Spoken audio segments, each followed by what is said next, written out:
Oktubre 27, 2024. Pagbasa gikan sa Santos nga Ebanghelyo sumala ni San Marcos. Miabot sila sa Jericho ug sa diha nga mobiya na si Jesus uban sa iyang mga tinun-an ug sa dakong panon sa katawhan may buta nga ginganlag Bartimeo anak ni Timeo nga naglingkod ug nagpakilimos daplin sa dalan. Sa pagkabati niya nga kadto mao di ay si Jesus nga taga Nazareth, misinggit siya, "Jesus, kaliwat ni David, kaluy-i in taon ako."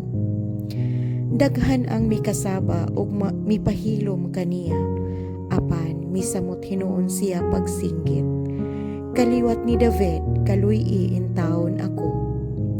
Mihunong si Jesus ug miingon, "Tawga siya."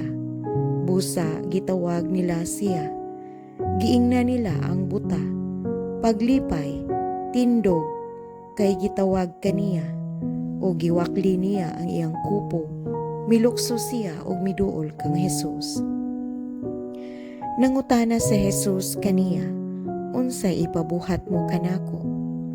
Mitubag ang buta, "Magtutudlo, gusto unta ako nga makakita pag-usap." O giingnan siya ni Jesus, "Lakat na ang imong pagtuo, nakaayo kanimo." Diha-diha nakakita ang kang Jesus.